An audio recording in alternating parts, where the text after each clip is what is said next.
Good evening, everyone. Thank you for joining us for today's webinar. I will go ahead and get started on behalf of Dr. McHale. I will do our opening introductions and then allow him a little extra time to get logged in. So thank you so much for joining us tonight for the Living with NPC, which is organized by the Florida Society of Clinical Oncology. My name is Amanda Bridges. I'm the Senior Director of Operations and Business Development for FLASCO. I also am the Patient Advocacy Executive, and I, in my role, help develop these Living with series in patient education events for FLASCO. I will serve as moderator as we get our keynote speaker and moderator, Dr. Mikhail, logged in and get the program started. So, FLASCO is a member-supported state society that focuses on supporting and representing the oncology healthcare professionals in Florida. An electronic meeting handout has been emailed to each of you prior to this evening's program, outlined with the agenda and, of course, full speaker biographies for each of our impressive panelists that are joining us here this evening.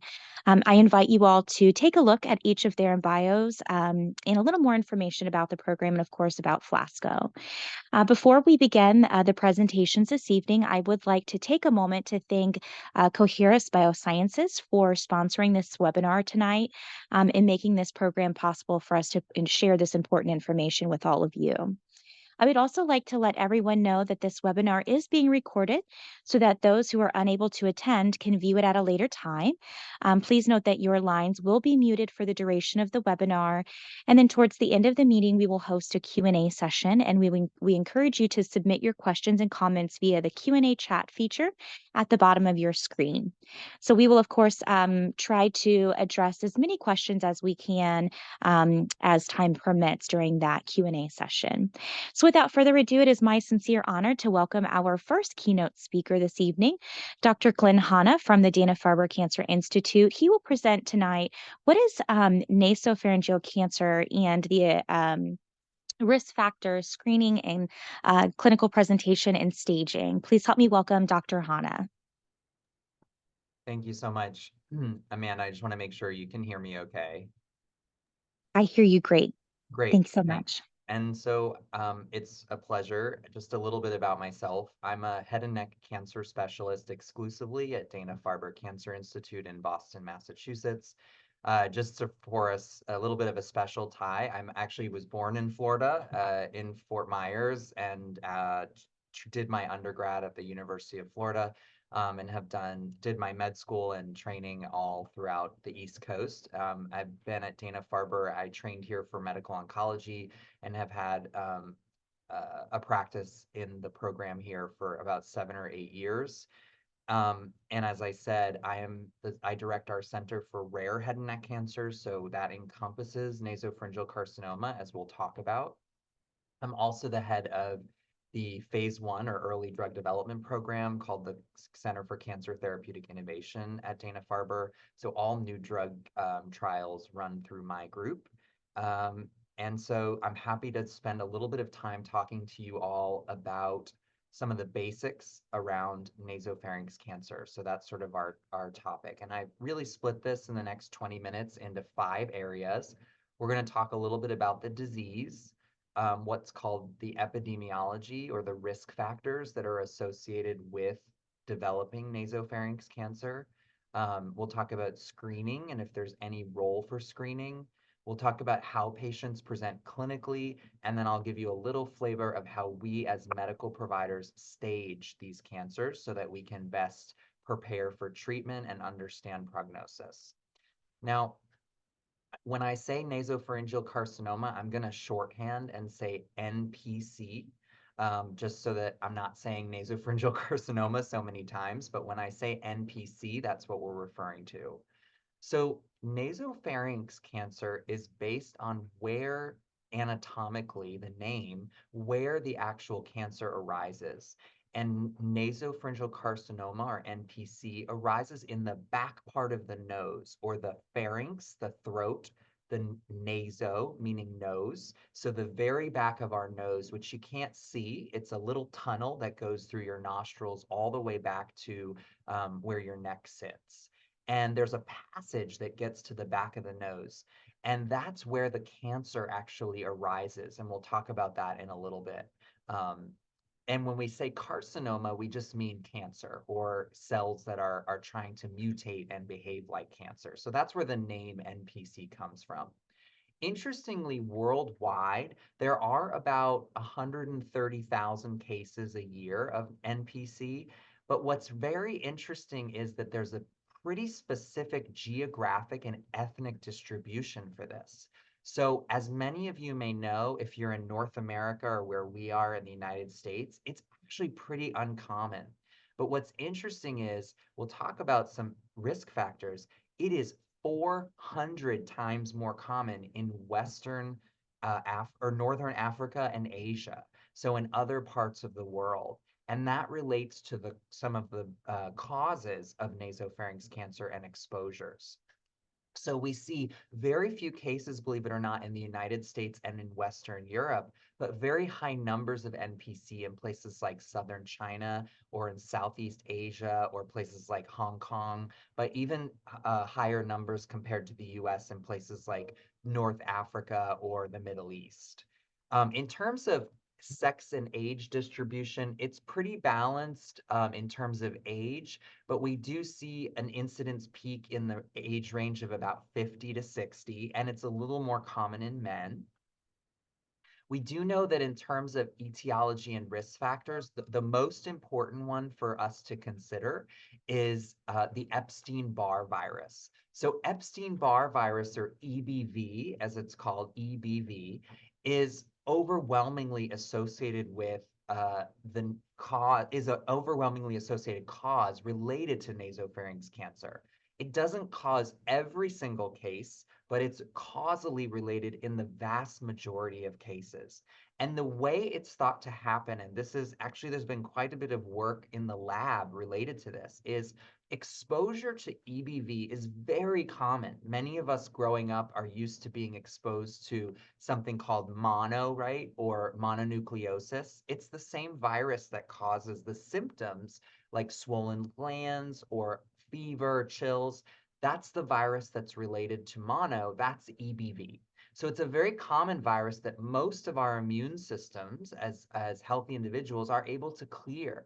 And what happens is this particular virus, for whatever reason, finds its way into the nasopharynx in some people and creates changes in the cells in the back of the nose. And there's actually a whole genetic process by which this happens over many years. So it's not something that happens right away. It's something that has a long lead time. And so when the virus gets into the respiratory system and affects the nose cells in the very back over many, many years, leading to changes, that can lead to a diagnosis of nasopharyngeal cancer, where the cells have changed and become cancerous. That's the vast majority of cases.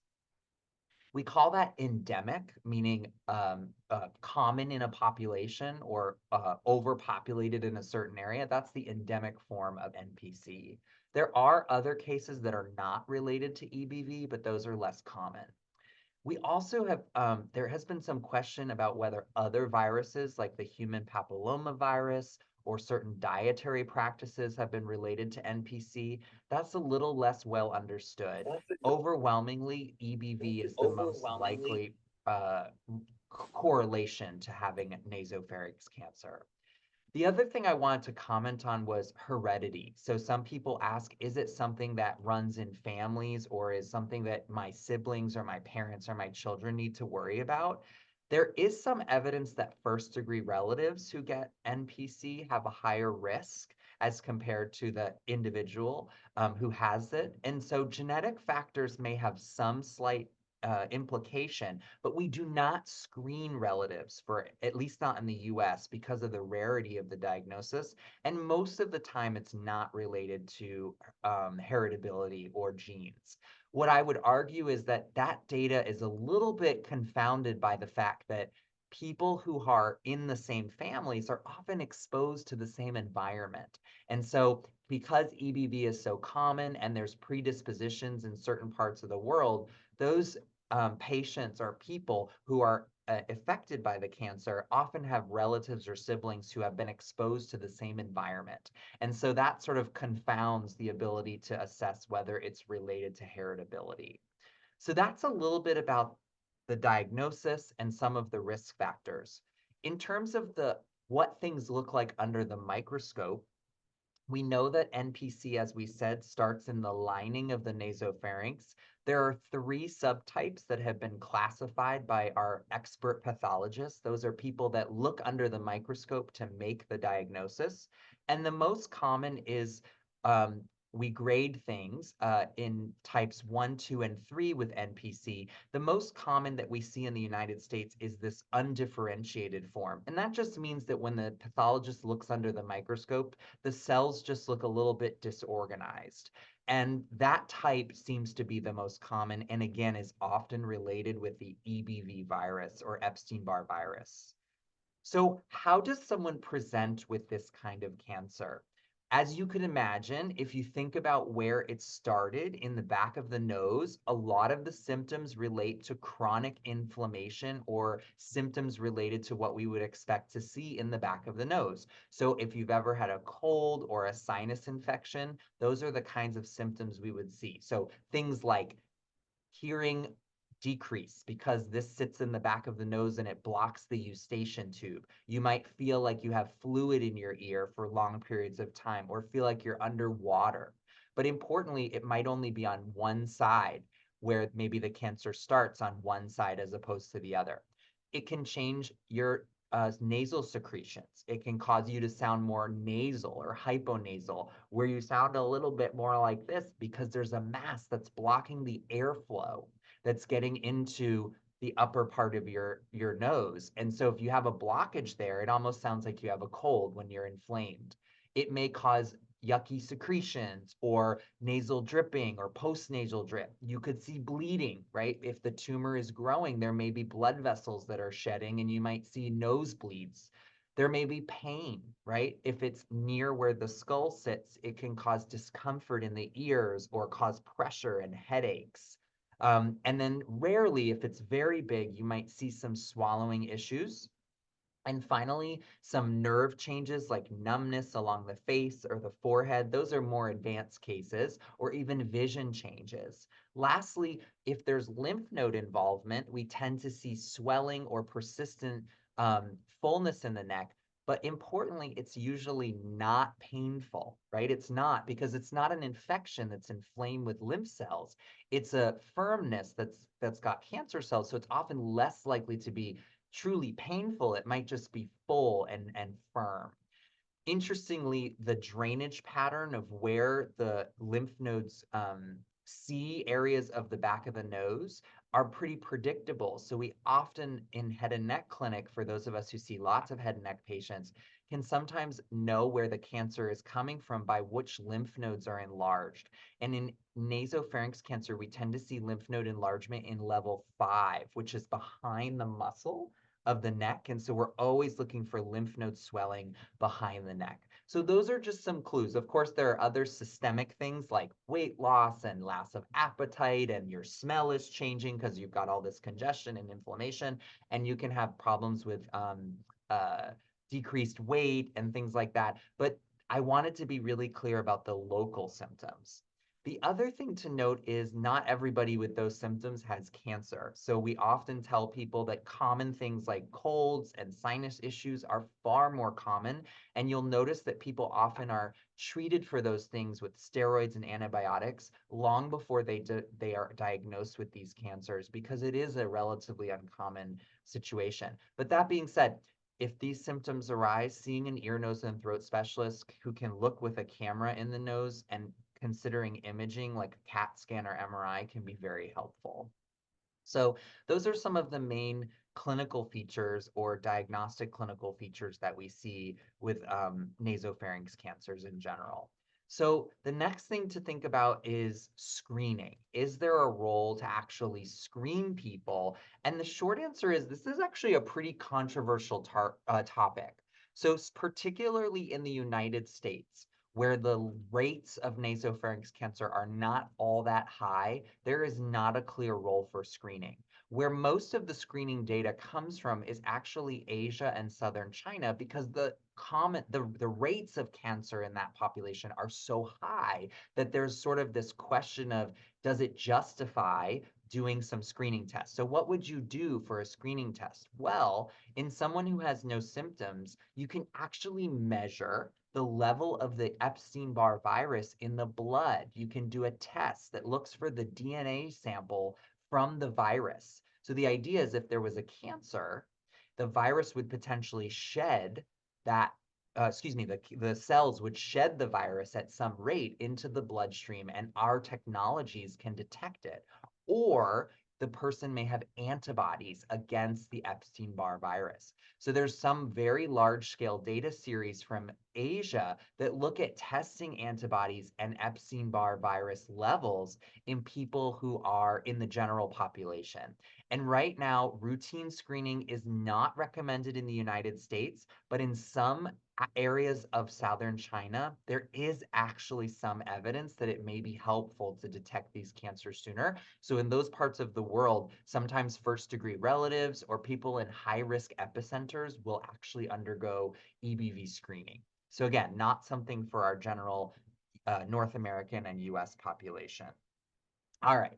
And so the last piece that I wanted to spend a few minutes on before I turn it over is, how do we stage these cancers? So we've talked about how they present, what it means to have NPC, the association with the Epstein-Barr virus, and we've talked a little bit about the blood monitoring for EBV.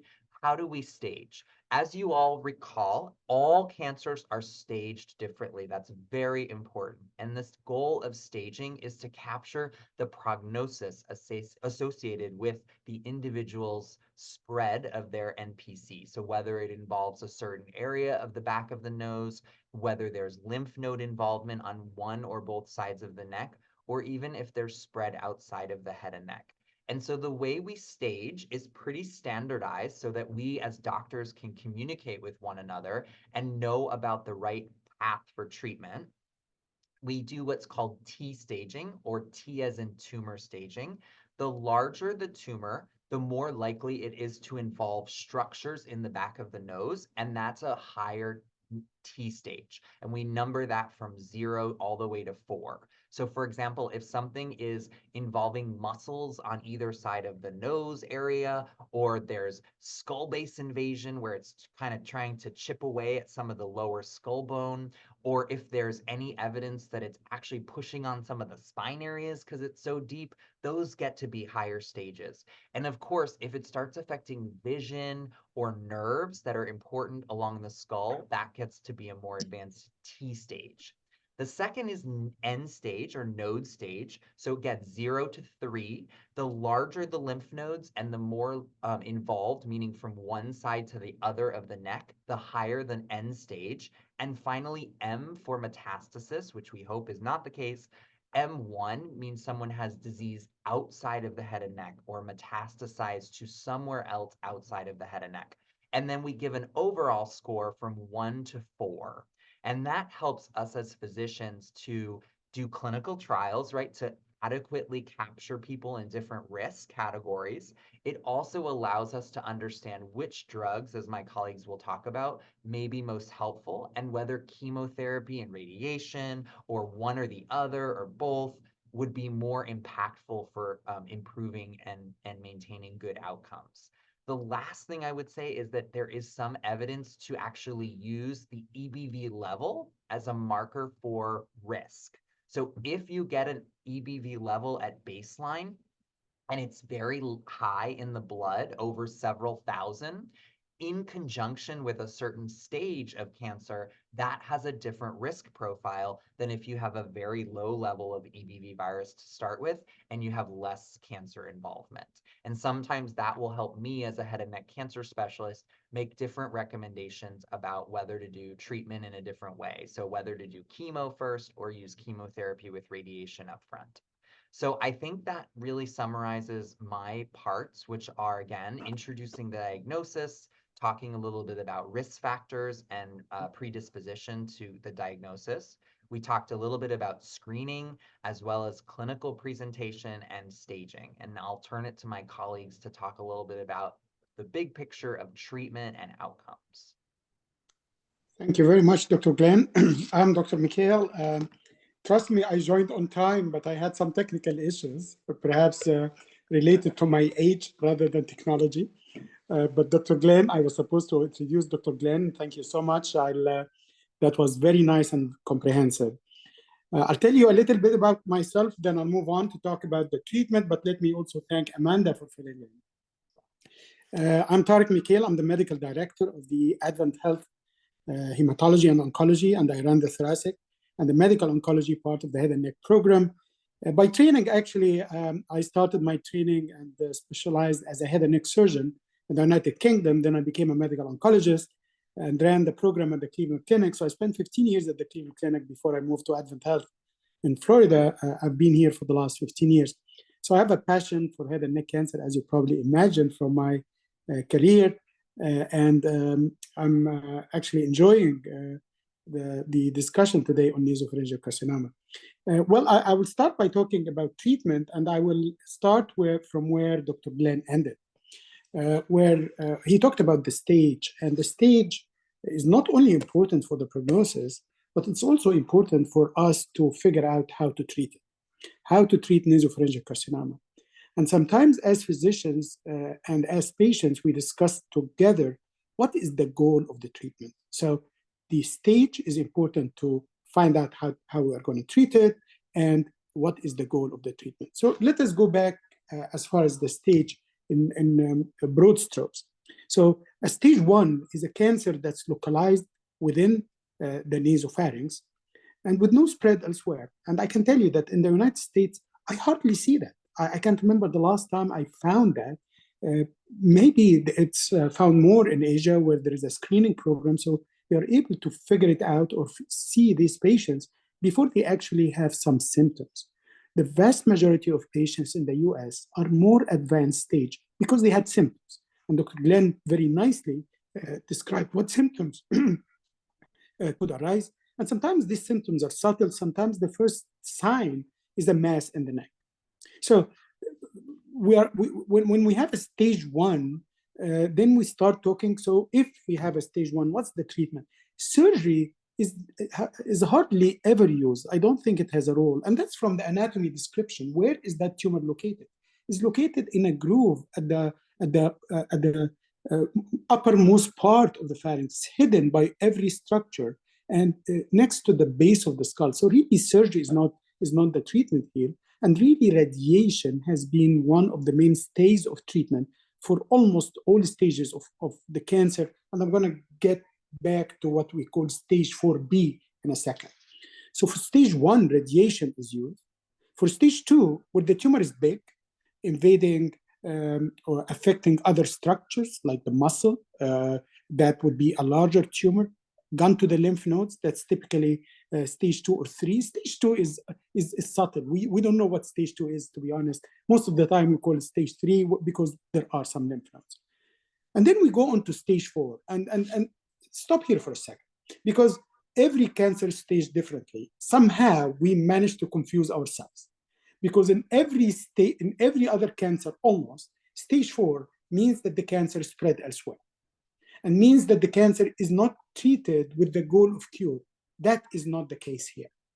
You can have a stage 4 nasopharyngeal carcinoma because the cancer is affecting the bone, going to the cranium, the cranial fossa, pushing itself upwards through the grooves where the nerves coming from the brain. All these can lead to what we call stage 4. But to define stage 4, that the cancer is not spread somewhere remote, like the liver or the lung, we call this cancer that is locally advanced stage 4A. And cancers that spread elsewhere is called stage 4B. So with that in mind, let's talk about the treatments. So for every stage, except stage 4B, where the cancer spread elsewhere, the goal of the treatment is curative, is to trying to cure it. I would like to say that's the same for stage 4B, but because typically we don't define this as curable right now, even though there is hope for the future, we don't call the goal is cure. So you have a locally advanced disease, even spread through the brain, affecting the cranial nerves. We try to figure out how to treat it with the intent to cure. For stage 1 disease, radiation sometimes is used alone. And that's as I said, is not common in the US to find stage 1. But for every other stage, it's going to be a combination of chemotherapy and radiation. Because adding chemotherapy to radiation has significantly improved the outcome of patients with nasopharyngeal carcinoma for 2 reasons. The first reason is that chemotherapy makes radiation work better. It primes the tumor for the effects of radiation. But also, nasopharyngeal carcinoma can spread and can go to other organs in the body, lung, liver, other lymph nodes, the rest of the body. And maybe there is an impact of this chemotherapy that we're giving, going to all these cancer cells that are circulating in the blood, trying to find a home, kill it before it finds a home. So this is the goal of the chemotherapy. And we have worked really over the last 20 years to try to figure out what's the optimum way of combining chemotherapy with radiation. At some point, we said the best way to do it is give them together. And we realized that that's absolutely the best way to give chemotherapy to make radiation work better. But really, recent clinical trials looked at 2 more things. How about if you give more chemotherapy after you're done with chemotherapy and radiation? So you finish a course of chemotherapy radiation. Our patients by that time really don't like us because they've gone through side effects, and I tell them there's light at the end of the tunnel, you're going to like me later. But we take these patients and say, well, we're going to give you more chemotherapy. And actually, we had some difficulty convincing my patients to get more chemotherapy after we're done. So maybe it's not the ideal way. More recently, we started to give chemotherapy alone before we give chemotherapy and radiation. And as a matter of fact, a large clinical trial showed that that might be the best way to do it in patients with more advanced disease. So if I have a patient with stage 3 or 4A, which is a cancer that's not spread to other organs of the body, I'm going to give chemotherapy initially, try to kill these cancer cells that are trying to spread, try to shrink the tumor, prime the tumor for the effects of radiation, then we give more chemotherapy and radiation. Most of the time, we use a chemotherapy called cisplatin, and cisplatin, because cisplatin really has the best coupling effect with radiation, prime really the tumor against radiation, but cisplatin has some side effects that we like to avoid, and sometimes the patients that have certain limitations for hearing, have neuropathy, numbness in the hands and feet, might not be ideal to get cisplatin. So we really need to tailor the type of treatment, the type of chemotherapy based on the patient. So these are the treatments for stage 1 to stage 4A. How about 4B? What's 4B? It's a cancer that spread elsewhere, to the lung, to the liver. So a cancer that spreads needs a treatment that spreads. That's I always tell my patients that, or my friends that. So really, radiation has a benefit, but radiation works locally. But if the cancer is spread to other organs of the body, really chemotherapy is the mainstay of treatment. And radiation sometimes is used as an adjunct. There are good things about chemotherapy. There are not very good things about chemotherapy. The good thing about chemotherapy that it works on some people. The not very good thing about chemotherapy that it doesn't work on everybody. So this is what we try to advance our treatments and our research. The other good thing about chemotherapy that it works, and it works for some time. But the other not very good thing about chemotherapy that sometimes how long chemotherapy works is good, but it's not good enough. We really want to reach a point where we say we are treating stage 4B for cure. And that is really what's exciting about the recent advances in the treatment of cancer therapy, because came a new class of drugs. It's not chemotherapy, it's called immunotherapy. And I love the idea of immunotherapy. What's immunotherapy? And I'm going to say with an analogy in a very simple way. Immunotherapy are infusions that are given like chemotherapy. And all what it does, it makes the body fight the cancer. And the analogy I give it to my friends and my patients, I say, cancer exists in our body because the cancer fools the immune system. And the analogy I say, imagine a thief coming to your house, and security will attack the thief, but the thief will show security a badge, say, I belong here, coming to your hospital, for example. And the security will see the badge and say, well, this guy belongs here, let's not attack. The immunotherapy drugs that we are giving, all what it does, it removes the badge conceptually. Basically, makes the immune system see the cancer as a thief. And this has been amazing for many, many cancers, the adoption of immunotherapy, stimulating the immune system or unblinding the immune system, making the immune system see the cancer. And what the beauty about the addition of immunotherapy, that it works on some people. Obviously, the thing that we don't like, that it still doesn't work on everybody, and we're trying to figure this out. But the big advantage of immunotherapy, sometimes even over chemotherapy, that when immunotherapy works, it could work for a long period of time. Because once you fire the immune system sometimes is fired for a long time, even without maintaining the immunotherapy.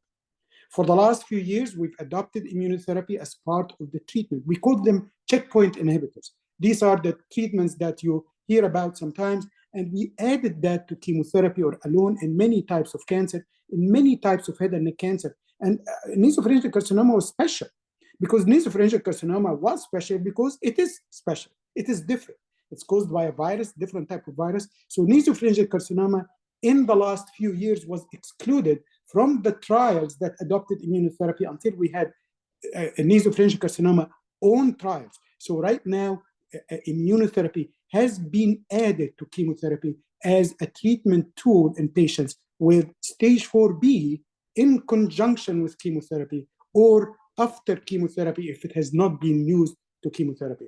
What's the future? The future, I really want to cure more people in stage 1 to 3 disease, perhaps detect recurrences early, not only by a scan, but maybe by the EB virus titer that, as Dr. Hanna mentioned. And the real hope and goal that I reach a point perhaps next year where we say in stage 4B, the goal of treatment is cure. And I think this is, with all the clinical research that we're doing and with the addition of new agents, I hope that that is going to be a reality. And I will stop here. Thank you very much. And I know that there will be time at the end for discussion. And now I will move on to the next section. It's my distinct honor and pleasure to introduce a man that I work by his side every day. We talk 3-4 times a day. I learn from him a lot. He's our fierce leader of radiation oncology for head and neck, Dr. Shravan Kandula, extremely knowledgeable, fantastic friend. Please, Dr. Kandula, you're next. So thank you, Dr. Mikhail, for your presentation. Thank you, Dr. Hanna, for your introduction as well. It's great to be with everyone tonight on this, rare cancer nasopharyngeal carcinoma. However, in the U.S., there's a large database series that are now suggesting there's an increasing incidence of EBV-related nasopharyngeal carcinoma, and particularly in Central Florida and Florida in general, us being a hotbed for a diverse population from Central America, Caribbean, Latin America, and even Northern Africa. We're seeing a rising incidence of these cases here. So a very, very salient discussion point for us and managing this type of cancer. So introduction as for myself, as Dr. Mikhail said, I'm a radiation oncologist. I'm the section chief for head and neck cancer. I did my training at Emory University in Atlanta and have been with Advent Health ever since I finished my training about 8-9 years ago. So radiation therapy plays an integral role in nasopharyngeal carcinoma. And what is radiation therapy? So radiation therapy is the use of high-energy X-rays to destroy nasopharyngeal cancer cells while trying to spare the normal tissue cells around the tumor. Over the last several years, the radiation techniques have actually improved quite significantly, in which we're able to deliver faster, more accurate, more precise treatments, which helps limit both short-term and long-term side effects. So as Dr. Mikhail noted, unlike other head and neck cancer, surgery is not really part of the upfront treatment strategy for nasopharyngeal carcinoma due to the anatomical sensitivity of the location, and therefore radiation along with chemotherapy are primary treatment options. So when we give radiation therapy for nasopharyngeal carcinoma, it's given 5 days a week, about 10 minutes a day over about 6.5 to 7 weeks. So it's around 33 to 35 treatments total. So prior to starting radiation treatment, patients undergo a mapping session, which we fit them with a molded mask customized to their head. And then we essentially do a CT scan of their head and neck. And then as radiation oncologists, we map out their treatment in which we delineate their tumor volumes on the CT, as well as their normal tissue structures of the head and neck, such as the salivary glands, the constrictor muscles, the swallowing muscles, spinal cord, brainstem. These are all very functionally relevant, especially in the area of nasopharyngeal cancer. So very important to account for these when we do our planning.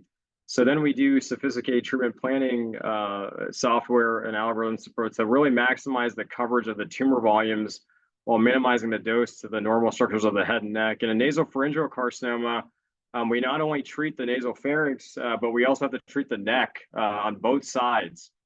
This cancer has a very high propensity of spreading to lymph nodes. Even if you don't see them on a CT scan, a diagnostic scan, there's a very high incidence of occult metastases, meaning metastases that you can't actually see on a scan. About 50% of patients actually present with lymph node metastases. So as Dr. McHale noted, in stage 1 cancer, which is quite rare in the US to see, we use radiation alone. We also use radiation alone in some low-risk stage 2 cancers. There was actually a trial that just got published from China a few years ago. We used to give chemo radiation for stage 2, but now if patients' EBV titers are lower or not super elevated, if they're under 4,000 copies per ml, then we essentially consider giving radiation alone for those patients, because that's actually been shown to demonstrate very high cure rates of over 90% or higher long term. When we have a higher risk stage 2 cancer, with bulkier lymph node metastases, then we typically add chemotherapy to radiation, which essentially makes the radiation work better. And this is also associated with actually over 90% cure rate long term. Getting into stage 3 or stage 4A, which is more extensive tumor, either more locally invasive or higher burden of lymph node metastases, we use what's called induction chemotherapy, in which we give a couple of drugs prior to giving the chemo radiation. What that does, is Dr. McHale mentioned, it reduces the size of the tumor. It also kills off any microscopic cancer cells around the body. And essentially, after those patients get induction chemotherapy, we actually see quite significant responses just to the chemotherapy alone. And that sometimes makes our radiation volumes a little bit smaller. And then what we're able to do is give chemo radiation afterwards. And this is actually associated with an 80% cure rate long term. So 80% is quite high, but still 20% of patients still fail at some point, and most of those patients fail distantly, meaning that it comes back outside of the head and neck region.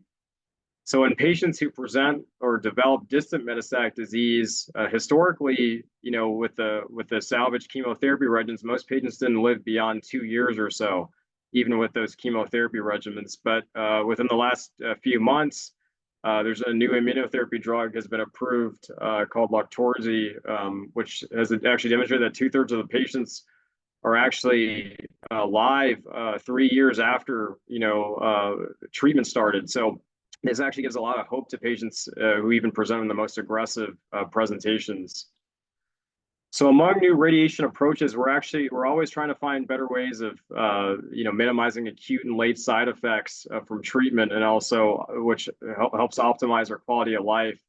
So there's new data which now says we can potentially spare the lymph node regions, including the submandibular glands, even in patients who have positive lymph nodes.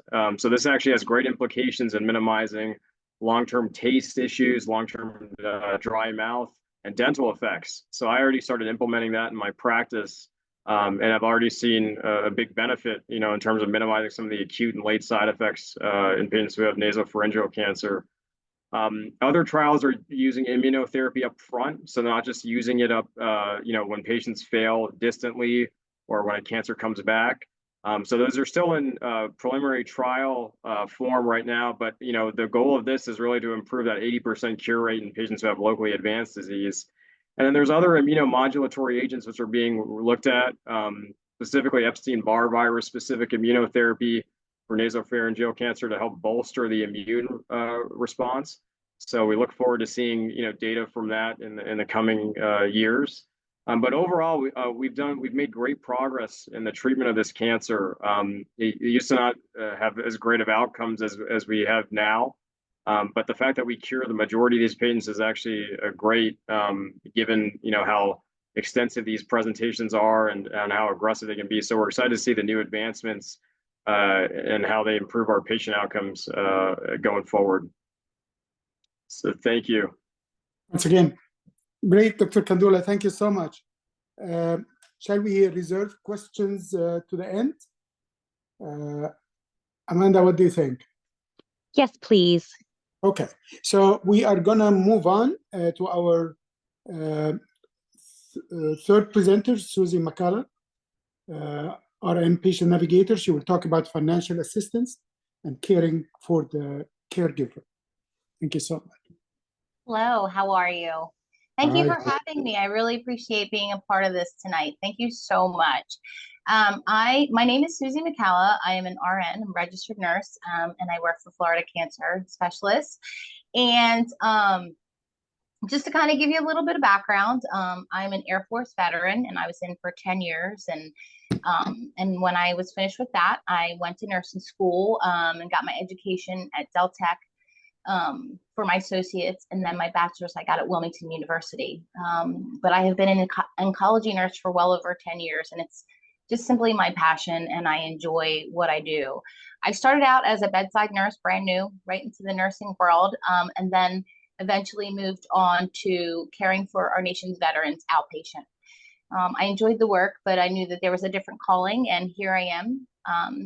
And I'm now a remote nurse navigator with Florida Cancer Specialists. So I'm enjoying, this new adventure, and I think it's just really a blessing to be able to support folks in this time of need and this part of their journey.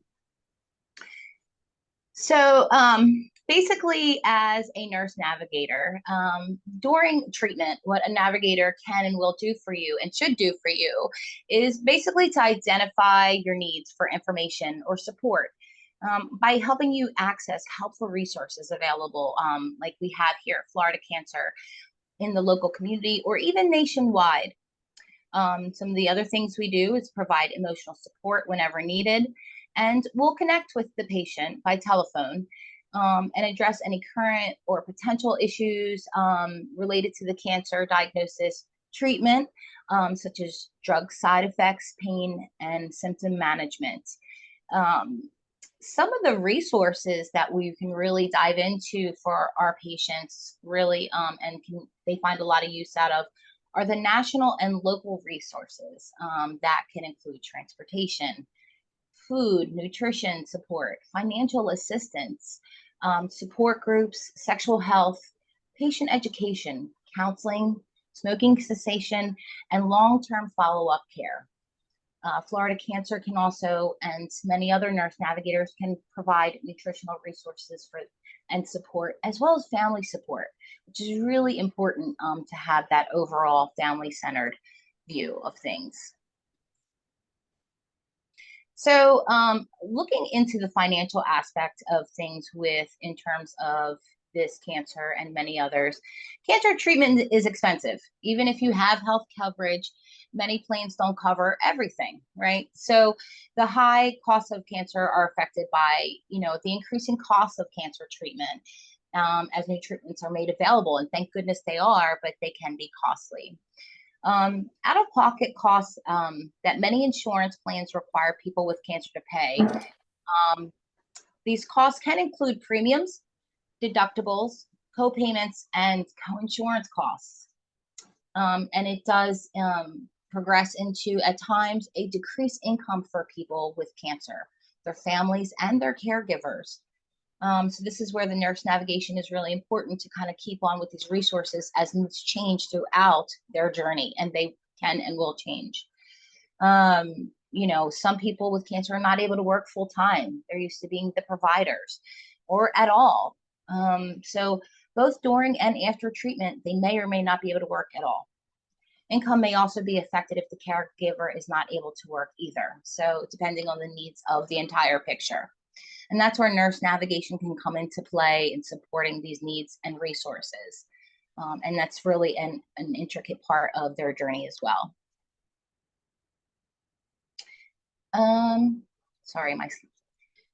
There's also some hidden costs we don't always kind of think about until they're right in front of the patient and they need some help with that. Things like travel costs. Treatment isn't always right around the corner for some people. Gas is very expensive, parking, tolls, wear and tear on your vehicle, right? Lodging costs, if you have to travel for treatment, is something that can be, really impactful. Childcare, elderly care, if you're the primary caregiver for other people, can be impactful. Special foods or nutritional needs can be impactful as well and build upon those hidden costs. And then there's medicines and supplies for managing side effects that can come into play. That can be one of those costs that you're not expecting, on the front. Help with household tasks. Many times I've talked to patients and they're like, I just want my house clean and I don't have the energy for that. And there's programs that your nurse navigator can find for you.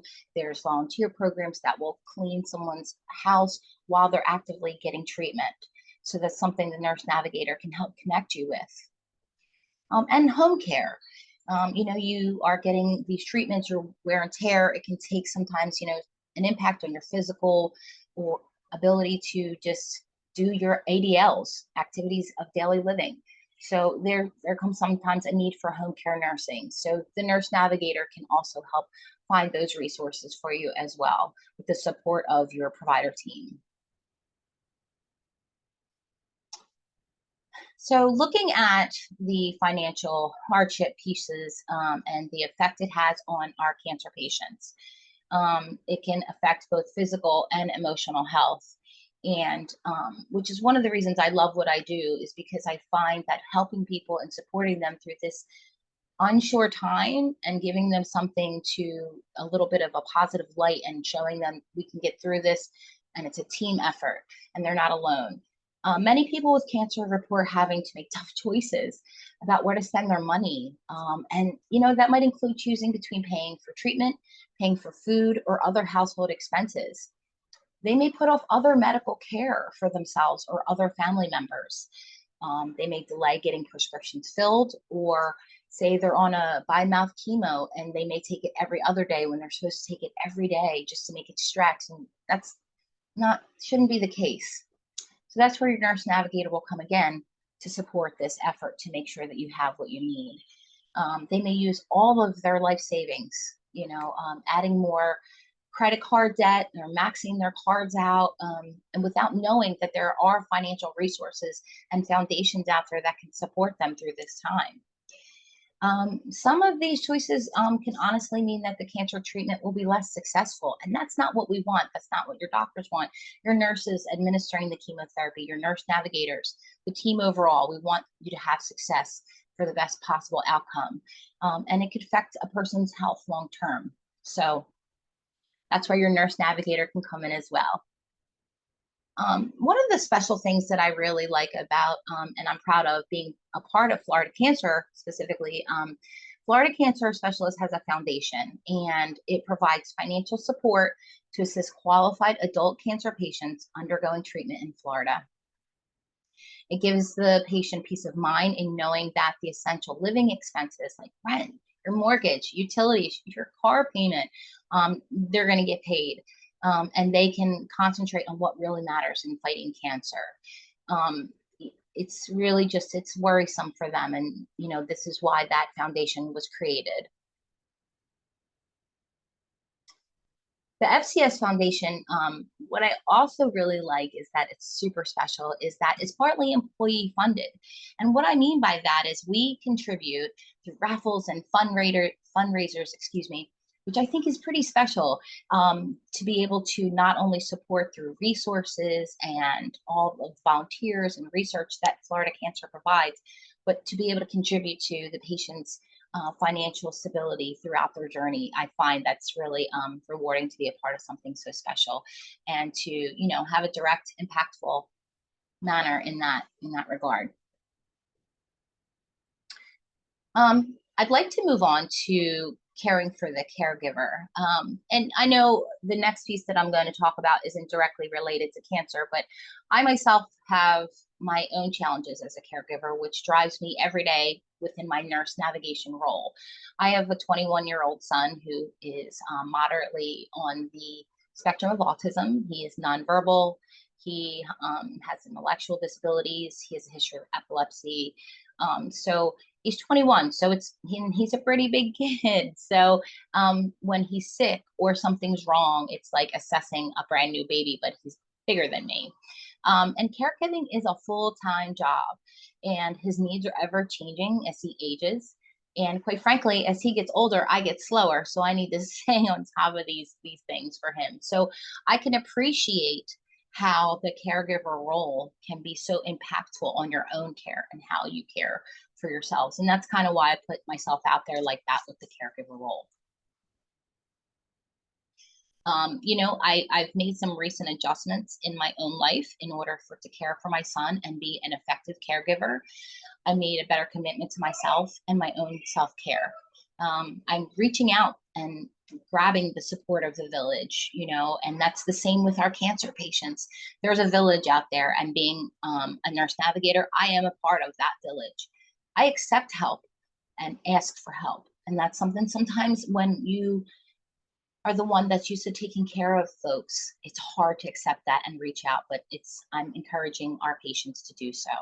There's respite care, and I take advantage of that, as you should too. There's programs your nurse navigator can associate you with and kind of help you, because you have to go to your own appointments. You need to take care of yourself. The other piece that I find very big within this journey as a caregiver is the mental health care. We do have some programs that I'll touch on in just a moment. And, you know, it's okay to not be okay and to reach out and get that mental health care support, that emotional health care support. And that's something else that your nurse navigator can connect you with, not only just for the patient, but for the caregiver as well. And, you know, it's okay to have bad days. It really is. We all have our hurdles, and how we respond to them is definitely going to make the difference. So utilize your nurse navigators, ask for the help, look for those help, have them help you with your resources. That's what we're here to do. And give yourself a little self-forgiveness. I'm a really big advocate for that one. You know, and although being a caregiver of a son with autism is different than being a caregiver for that of someone with cancer, self-care and resources is the same. Okay, so you need to make sure you're taking care of yourself. I found this quote. It says, "You cannot keep giving to others if you do not give to yourself first." It is like pouring water from a vessel, and you cannot pour and pour without ever refilling it. Eventually, it will run dry. And that was a quote by Leslie K. Lobel, who I thought, that's perfect for tonight. And, you know, it's important that you utilize your nurse navigators for not just the patients, but for the caregivers. Caregiver is a very important piece of the puzzle. Caregiving is providing care for the daily needs of someone that is unable to care for themselves.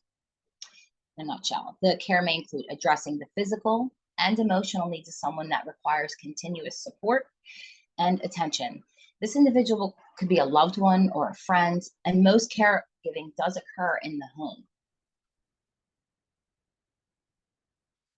One factor that really comes across, you know, as a nurse navigator that I've seen quite a bit is burnout.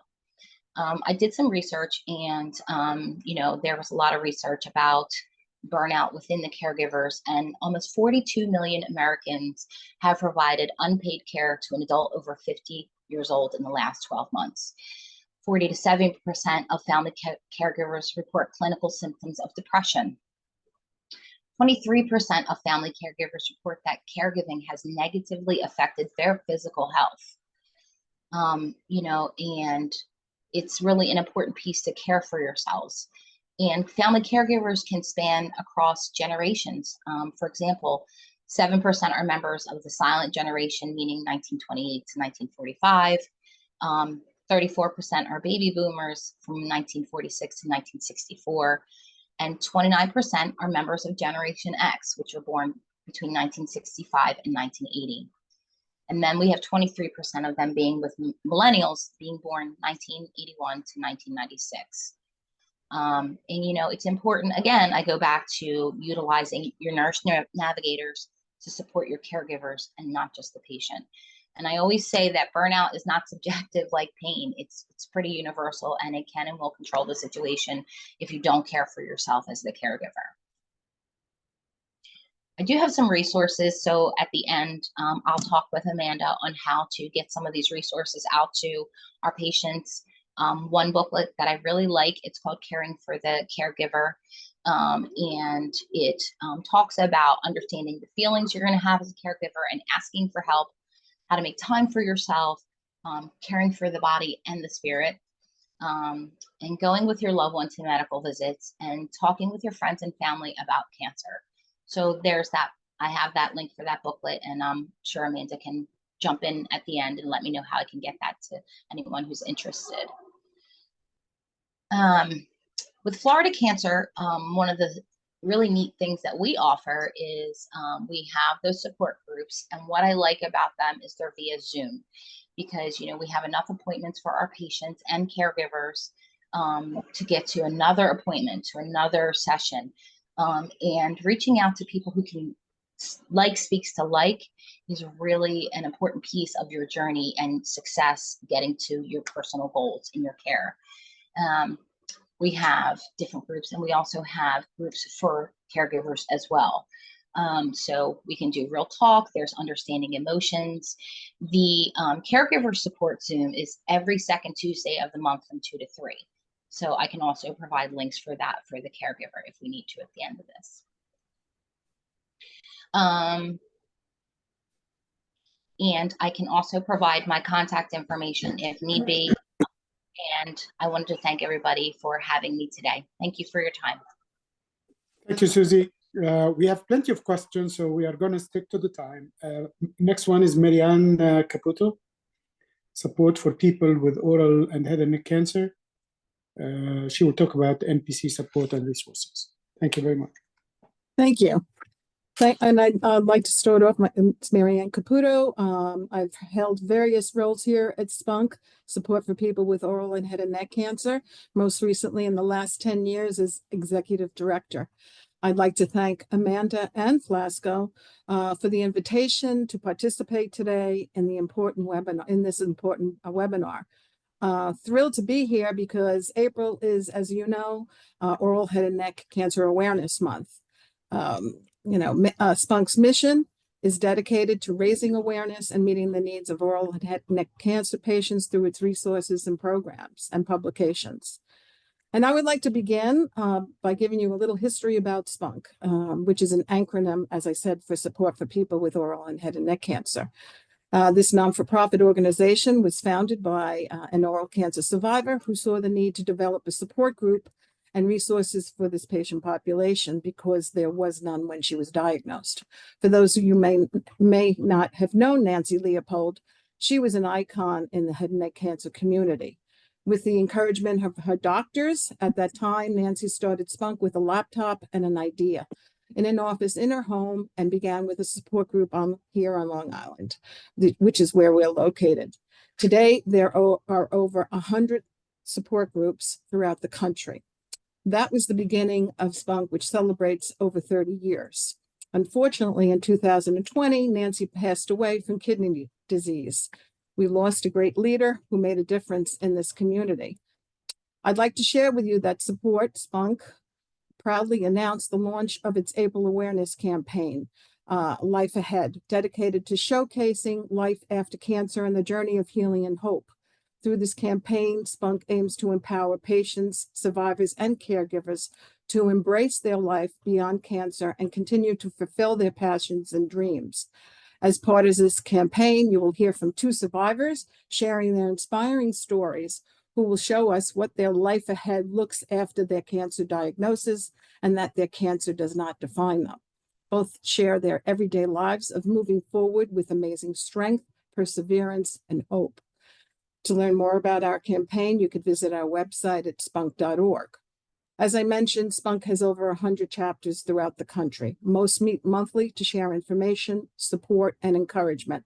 Informational presentations by healthcare professionals are also a part of this program. As Susie stated, support groups are very vital for this patient population because for some, the treatments can be very debilitating and long-term.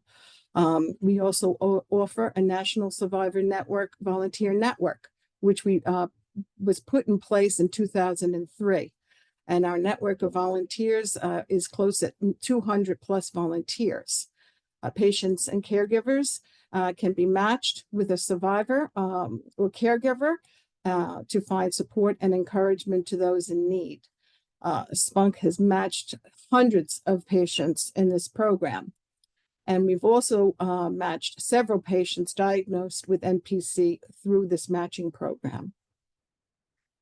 Spunk offers many publications as well, which include a monthly newsletter, which goes out to twice a year to 15,000 people in our database. In a most recent issue, Dr. Niall London, who I'm sure you know of, wrote on the topic of sinonasal malignancies and cancer of the nasopharynx, and it was very well received. We also offer many books, one of them called We Have Walked in Your Shoes. It's a welcoming guide for newly diagnosed patients, survivors, and their families.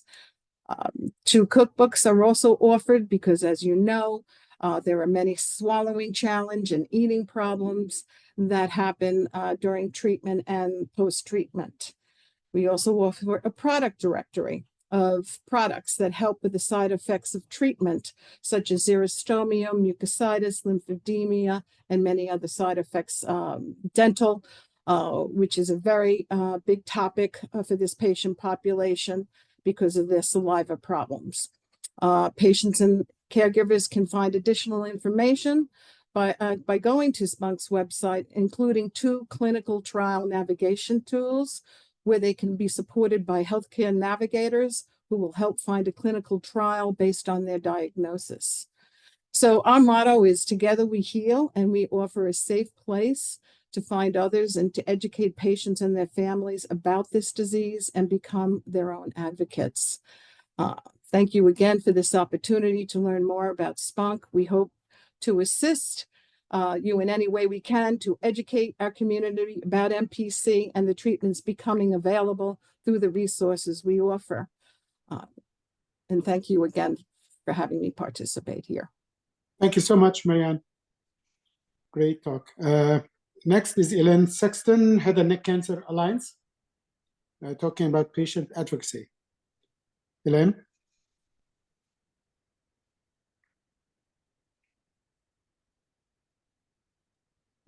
Hey, Elaine, if you can.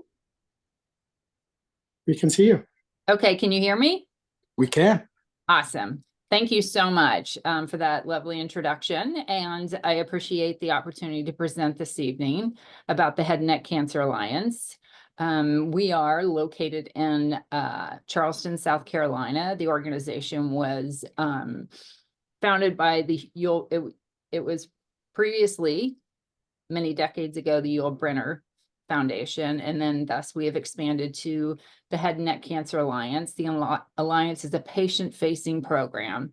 So we support all head and neck cancer patients, and our focus is on assisting and supporting the patient from the day of diagnosis, as well as the caregiver, as well as into survivorship for 10, 15, 20 years. And so we offer many programs. It is Oral Cancer Awareness Month. And so we are really right now very in the middle of our move-a-thon. And what the move-a-thon is it raises awareness for head and neck cancer.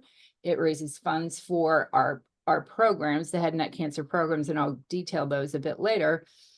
And so, and what the move-a-thon is you just medical staff, head and neck cancer medical staff teams are formed with different institutions, with patients, with survivors and caregivers. And you can move you can garden One can choose to fundraise for our programs by cycling, spin classes, running, walking, any form of any activity to bring awareness to head and neck cancer and to raise funds for the head and neck cancer programs. And that it goes on the whole month of April. And then we also have, and here is a list of some of our programs. We have a screening site program, which is also, it's a year-long program, but most of our screening sites offer free screenings throughout April. And so what I mean by screening sites is medical institutions, dental programs, dental offices that offer free screenings. And we provide a host kit to all the registrants. Right now, we have in April, we have more than 100 screenings going on. And this advances early detection. And so we work with these screening sites, provide a HIPAA certified screening form, and t-shirts for the volunteers and educational materials. And so again, that's going on all throughout April, and we offer the program throughout the year as well. And then we have our Inspire program, which is an online community support group. It's free for head and neck cancer patients, survivors, caregivers, and we have about 15,000 members right now. And each year we host 3 or 4 Ask the Experts. And I'm pleased to mention that we had a really very successful Ask the Expert on dental care at the beginning of the year. We'll have one on mental health, coping strategies for patients, and just overall mental health, screening, anxiety, and that will happen the 3rd week of May. And then we'll have a nutrition Ask the Expert this summer. And so please encourage your patients to join the Inspire. It's free, and they can engage with other survivors, caregivers, and medical professionals on Inspire. And then also we have a peer-to-peer program. We do matching, and it's all virtual. And this is free of charge. And this is for mentors as well as patients. And we match them, try to closely match them with those who are newly diagnosed, or a caregiver who is caregiving for a newly diagnosed, and they can be matched with a caregiver. And often we find that a couple registers, that the spouse and then the caregiver registers at the same time, which we like, because it means as if both of them are receiving support that they truly need through the head and neck cancer treatment journey. And then in addition, we also offer webinars, 5 or 6 a year. These are free of charge on our website. And in May 23rd, we'll be offering one for newly diagnosed patients. We do that every year. And so again, I have information. I can send you flyers so you can share with your patients on this upcoming webinar. And then each year for the last 5 years, we offer a survivorship symposium.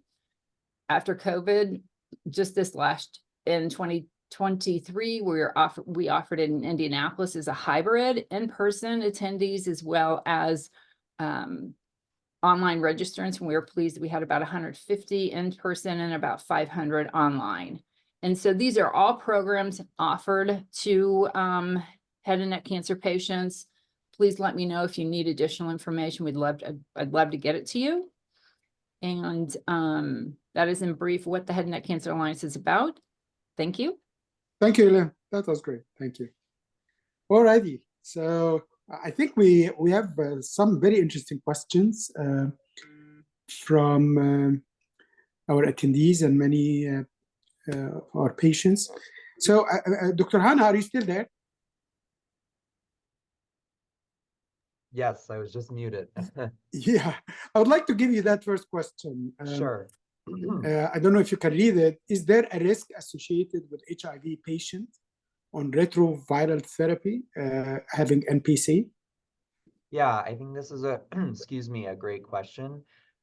There's a short answer and a little bit of a longer answer. I'll go with the short answer. The short answer is that if someone is on antiretroviral therapy and is well controlled with an adequate CD4 count or T cell count and has undetectable viral load in circulation for long periods of time, generally we think that the risk of the patient long-term developing nasopharyngeal carcinoma is probably closer to that of those in the general population, not necessarily higher. And the idea there is that if your immune system is well controlled and you're not in a situation where your immune system is suppressed, you would have the ability to clear something like a chronic Epstein-Barr virus infection that could lead to cancer like anyone else. The flip side is the uncontrolled HIV patient.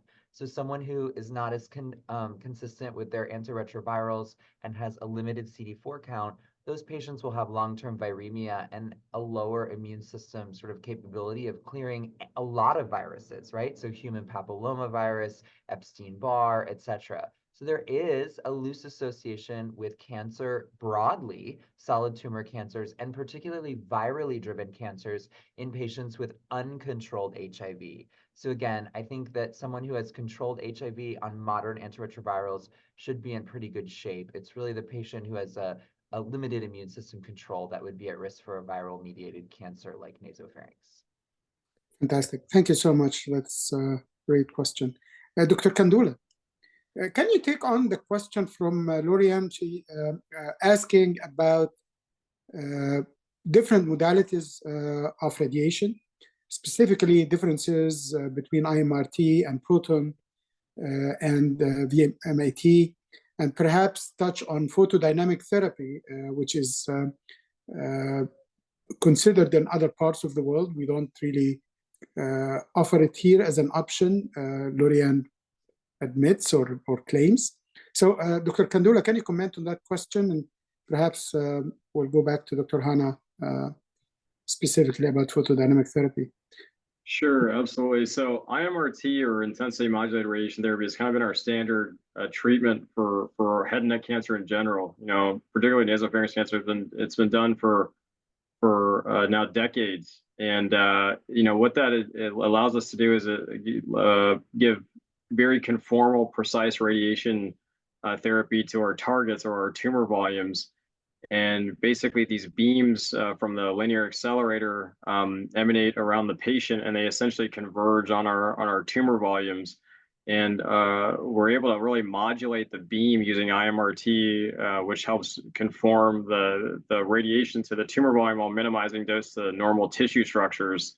So this is typically, you know, has been done with photons. Photons is kind of the primary main particle of radiation therapy. Now, proton therapy essentially uses a different type of particle, which is a proton beam, which essentially, you know, theoretically allows us to spare more normal tissue around the tumor. So essentially, there's less exit dose following convergence of the beam onto the target volume.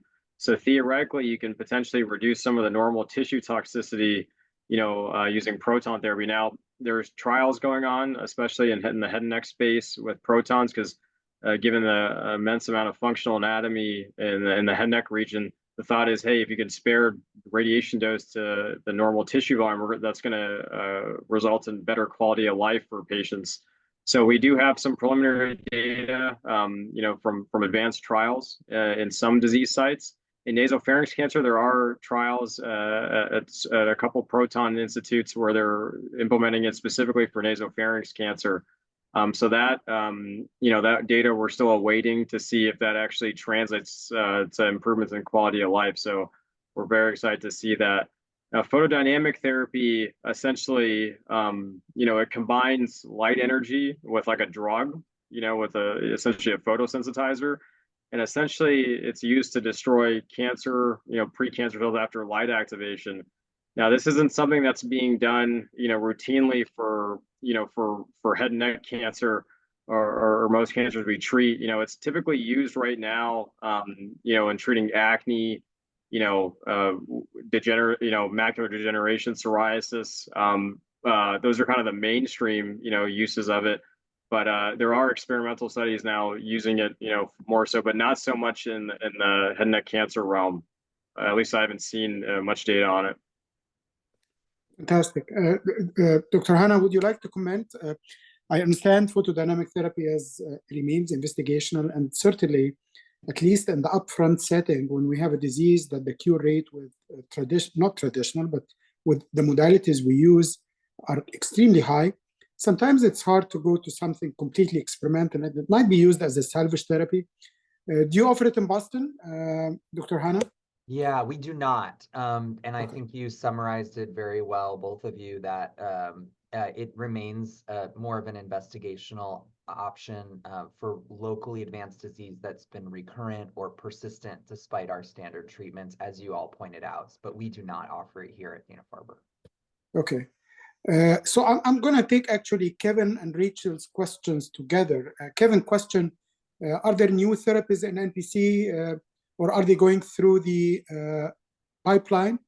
And the answer is it has already, the only drug that has been added to the armamentarium recently is the immunotherapy, which is toripalimab, also known as Loqtorzi, which is a checkpoint inhibitor, and that has been approved in the setting of stage 4B disease or recurrent disease that has been treated definitively before. We use it in combination with chemotherapy. If somebody got chemotherapy in the past, and that will go down to Rachel's question lower down, immunotherapy alone with Tori is approved by the FDA as a single agent. So it has been approved. It is a very useful tool that has been added to the armamentarium. I'm going to take your question, the second one about Keytruda, and I would like also Dr. Hannah's comment on that. The question says, if Keytruda seems to stop working, is the new immunotherapy toripalimab, we'll call it Tori from now on, a viable option? The answer to that is we do not know. Number one, they seem to work with the same mechanism. The patients that were accrued on the clinical trial that led to the approval of Tori couldn't have received Keytruda or pembrolizumab before. But sometimes, actually, in cancer, we sometimes play games with the cancer because we have limited armamentarium. So there are situations where we in the field give a treatment, then we move on to a different treatment, then move on to a modality that might sensitize the body again to the effect of immunotherapy. So actually, I would consider re-challenging patient with immunotherapy after a course of radiation that might actually lead to an effect that we call it abscopal effect that I'm a believer in. And sometimes you re-challenge patients, whether you challenge it with pembrolizumab or Keytruda, or with a drug that is actually approved in the for nasopharyngeal carcinoma. I think this is something that is without evidence, but we lack of evidence is not evidence of lack, I always say, and we play games with the cancer. So that's my answer. Dr. Hannah, would you have anything to add on to that? Yeah, I would just, in terms of the first question about novel therapies, just to give a flavor, there are ongoing trials with molecularly targeted agents that go after certain blood vessel type drugs. There's been a number of single, small phase 2 trials. I did actually want to selfishly highlight, I'm the overall national study chair of an ongoing metastatic trial for nasopharynx cancer in the US. It's the only one that actually allows patients to enroll with metastatic disease after they've had immunotherapy and platinum chemotherapy with gemcitabine, which is our standard drugs. And it's randomizing patients to 2 immune agents versus 2 immune agents plus a vascular agent. So that trial is open and enrolling at many sites. So just as an example of how we're trying to find new therapies. The other class of drugs that's coming that looks a little bit exciting is antibody drug conjugates. There are a couple of receptors that are expressed on nasopharynx cancer cells. We don't have to get into the details, but that are potential targets for these new types of drugs that bind those, like little, think of them like little lunar landing devices, and they have little smart bombs from chemotherapy on them. So when the device lands on the cancer cell, the cell takes it up and then the cell blows up like a little smart bomb. So there are a couple of new targets for NPC that are emerging that were discussed at some of our recent meetings. So those might be future drugs. I completely agree with Dr. McHale that, you know, the idea about re-challenging with another PD-1 or PD-1 immunotherapy in the same class is really contextual. I would say that if you sequence them, it's probably pretty limited in terms of one right after the other. But to his point, if someone has a long disease-free period or has seen other therapies or has undergone radiation or other treatments, it's reasonable to reconsider a use of an agent or a class of agents in a future line of treatment. And what's not known, as he pointed out, is whether one PD-1 drug is more effective or less effective than another. Certainly, we don't have that information right now. Fantastic. I have a question from Dr. Kandula. If you comment on the clinical presentation, the question is, my mother has recently been diagnosed with NPC, suffered nasal blockage, hearing loss on one side, exactly like Dr. Hanna said, this is quite typical, bilateral tumor, CT scan were done and no suspicious tumor were found somewhere else. The question is, she had the nasal congestion for 3 years and no metastasis. Is that unusual? Is that typical? So she said there was no tumor found in the nasopharynx on the scan? No, there is. The question is, how come her mother didn't develop metastatic disease even though she seemed to have had the cancer for 3 years? Yeah, so that's a very good question. You know, it's odd. We have so many different presentations, but yeah, we oftentimes do see patients who have had neck masses or these types of symptoms for years. And when we do their full staging workup, interestingly, there isn't any sign of metastatic disease. So it's not uncommon to see that. And then we have some patients who develop disease, metastatic disease very rapidly after developing symptoms. So it's every presentation is unique, but definitely you can see patients who just have locally advanced disease without developing metastatic disease, even if they have the symptoms for years. So not uncommon to see. So Rachel, that might answer your question. How long does it take for somebody to develop stage 4B like your husband? And it's just everybody's different. We don't know for how long has the disease been there before it was diagnosed, and really everybody is different. Question, that's also, all questions have been really very relevant.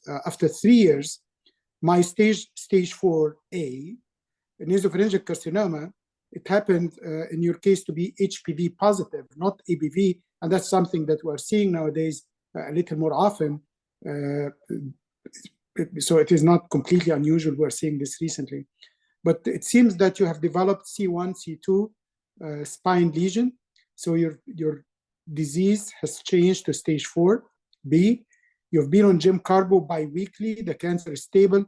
You are wondering, how long can you keep going? Is there something that's long-term rather than having chemotherapy every couple of weeks? I will give Dr. Hanna the floor. What do you think, Dr. Hanna? Yeah.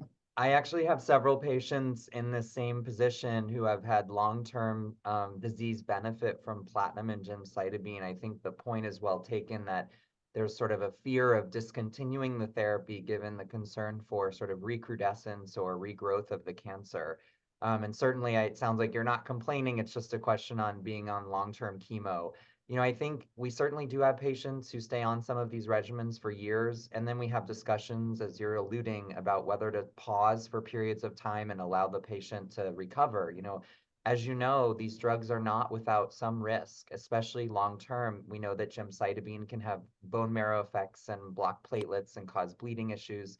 Platinum is notorious for causing long-term issues related to marrow, but also neuropathy or numbness or tingling in the hands and feet. And frankly, those are dose dependent. So the longer you're on them, the more likely you are to develop those. And some of them can be permanent. So I think with my patients, I've generally built in, I have several I can think of actually, where after a period of stability for long periods of time, if their scans are stable with limited symptoms and their viral level is controlled or negative, I'll give them a period of months off and just say, we're going to rescan in a few months and watch your viral level, but let's take a break from chemo just to allow you some, sort of quality of life recovery. But there, frankly, as my colleagues know, the limits of chemotherapy delivery are either that resistance develops to the treatment or the patient develops some dose limiting toxicity, whether it's from a lab effect or symptoms. So it's rare to see someone on treatment for long periods of time. But I have a young guy in his 20s who is actually here today who's been on chemotherapy with a platinum gem regimen for almost 3 years on and off so far. All right. So I think this is our the last question that I have, at least for now. Felicia is asking, she seemed to have had nasopharyngeal carcinoma treated with apparent cure, thank God. The question is there anything to do to stay in remission? I'll try to answer that and then pass it on to Dr. Kandula and then Dr. Hannah. Well, the cure rate is 80%. So people who are cured that have no evidence of disease are likely cured. The question is there anything to do beyond finishing chemotherapy and radiation, the typical course? The answer as it stands now, no. We monitor for recurrence, and depending on if recurrence ever happens, we address it at the time, sometimes with the definitive intent. If there is what we call progression in one area, sometimes we treat it with radiation, sometimes we go to chemotherapy. But most people who are go into remission, the remission is lasting, and I hope you are one of them. Dr. Kandula and Dr. Hannah, do you think? Yeah, I agree with Dr. Mikhail. I mean, I think getting EBV titers checked, routinely is probably a good way of minimizing some of the scans that you have to go through, especially if you're a long-term survivor. Most recurrences, when they happen within the first, 2-3 years.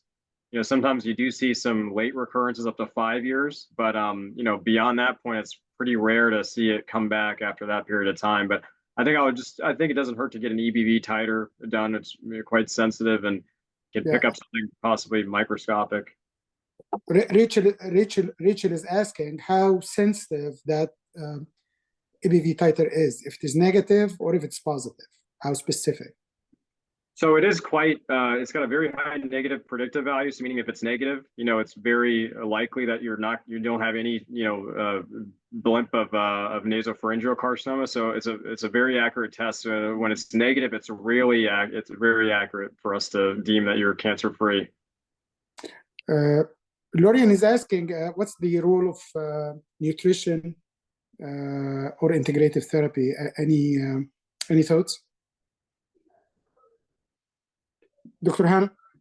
Yeah, I mean, I would say that in all cancers, there's a clear role and there's actually some demonstrated benefit for integrative medicine. I think in complement to our standard treatments, I think a number of things have emerged in recent years in terms of nutrition, focusing on sort of a healthy, balanced diet. There's a lot of questions that I get in general around cancer and things like high fructose corn syrup or saturated fat induced diets, whether keto diets are beneficial or sugar sparing diets. The short answer is the literature is a little bit mixed and is more focused on people developing cancer long term and the risk of obesity and metabolic syndrome. But I'll tell you what I tell my patients of any cancer type. Your body is your organ systems is sort of a machine, and what you fuel it with is going to dictate how healthy you are and how well you feel. And certainly your body, when it's warded off cancer or whatnot, in that immune system balance, is going to want to stay as healthy as possible to be able to fight and have good immunity. So I think a good nutritional plan is very helpful. A cardiovascular focused diet, rich in proteins and vegetables and sort of balanced, is definitely of interest. And we know beyond smoking, just as an example, the number one risk factor after smoking for cancer broadly is obesity and the metabolic syndrome. Sort of inactive sedentary lifestyle, lack of exercise. And so that probably applies to cancer too, right? Is this idea of if you maintain a healthy lifestyle and weight and maintain good blood pressure and minimize, bad things that you're not supposed to take in, that's likely to contribute to a good immune surveillance and the ability to ward off things. So I think that would be my answer. I wish, I think my colleagues would agree with me that very much the funding for integrative medicine is a little bit limited in the US. Most of the therapies that we're working with are studied in clinical trials that are funded by pharma or reviewed by the FDA. It's not to say that all these natural things may or may not work. It's just that we don't have randomized, very strong clinical trials that with controlled evidence that support the use of a lot of different types of natural therapies, just because it's very hard to do those studies. And frankly, there's limited support financially to run trials like that. So I'm always a big proponent of those things in complement. I love the term integrative as opposed to alternative medicine. And actually, our center at Dana-Farber is called the Integrative Center for Cancer Care. And so I am fully support a healthy, balanced lifestyle in addition to your standard chemo treatments.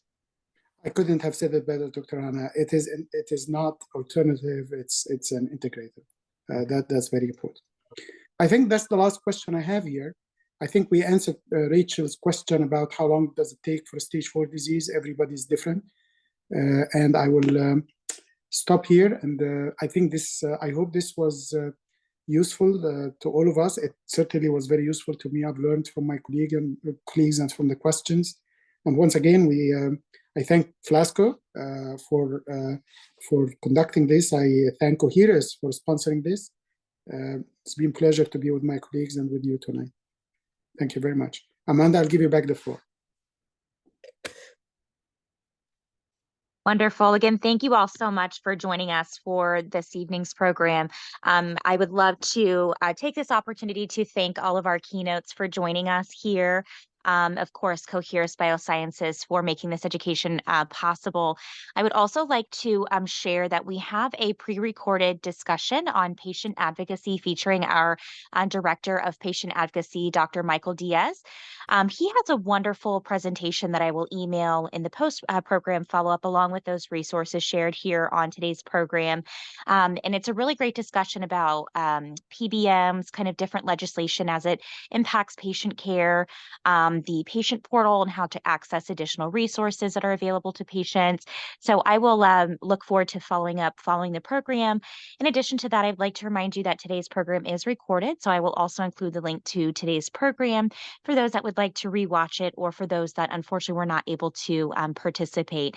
But again, I sincerely thank you all for joining, and I look forward to following up in a few days. Thank you all so much. Have a great night.